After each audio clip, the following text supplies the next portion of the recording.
We are pleased to be joined by our good friend, Dr. Joe Marbach, who is the president of Georgian University. Good to see you, Doctor. Great to see you again, Steve. It's been a while. Yes, it has. For those who do not know what Georgian is, describe it. Georgian is the Mercy University of New Jersey, and what that means is we were founded by the Sisters of Mercy 108 years ago, and we relocated to Lakewood, New Jersey in 1923, so we've been there for quite a while. And we're formerly all-women school, right? And we went co-ed 4 years ago.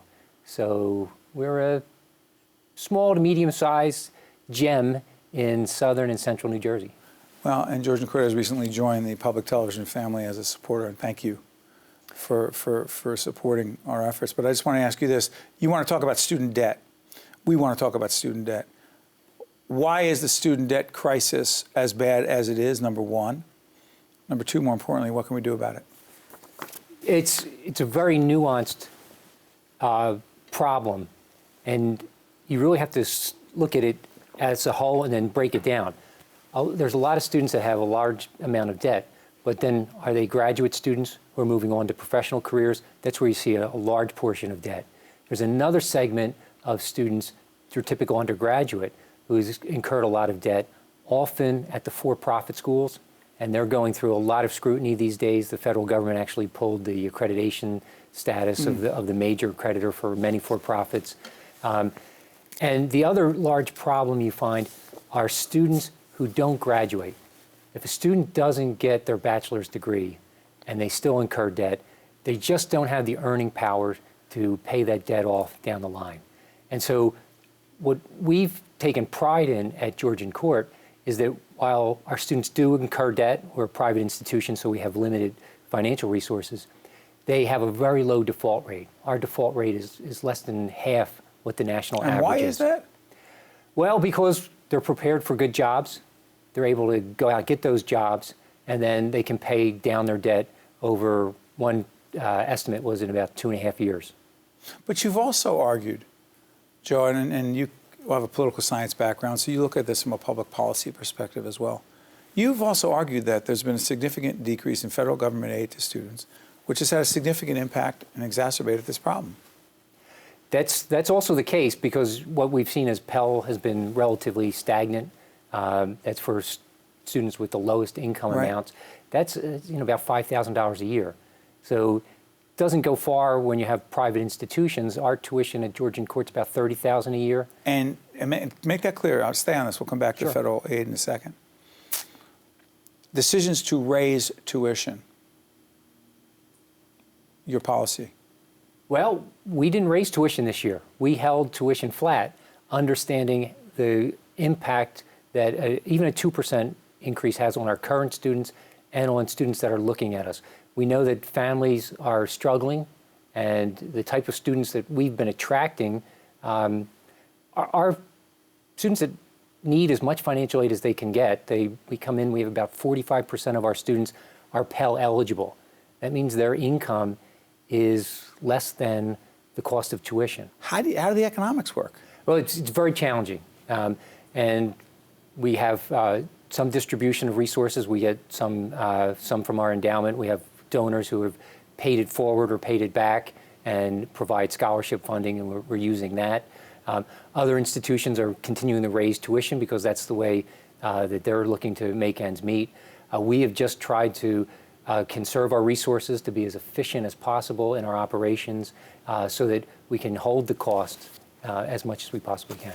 Let me ask you this. New Jersey-based colleges, for those of us who chose at the time to go to New Jersey-based institutions of higher learning for our undergraduate, graduate, doctoral work, whatever it is, and those who, and then our children, let's just say in most cases have more options.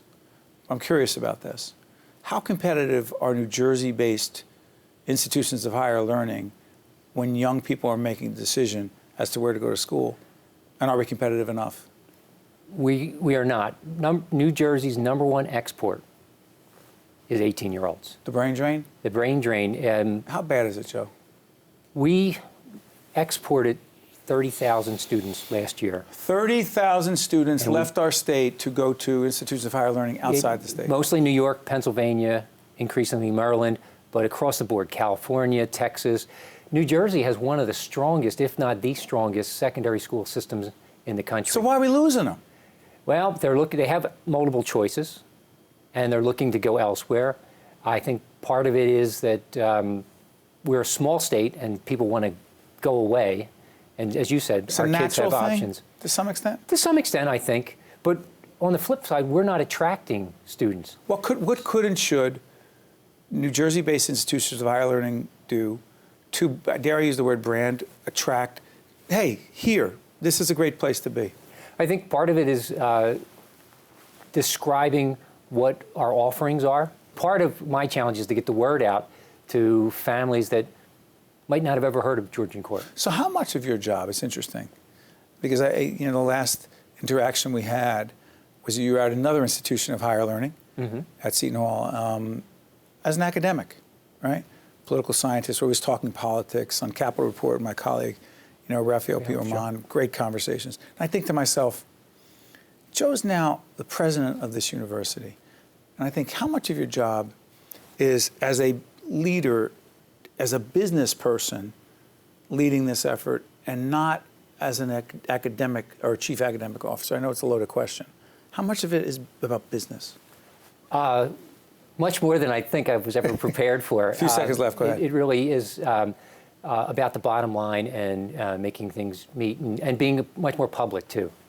I'm the mayor of a small town in a lot of ways. I embody the Georgian Court values, the Mercy core values. So I'm also the spiritual leader on campus. I'm also the chief executive officer, so I've got to make sure the books balance. And we're doing that. Just came from a finance committee meeting, and they're always fun.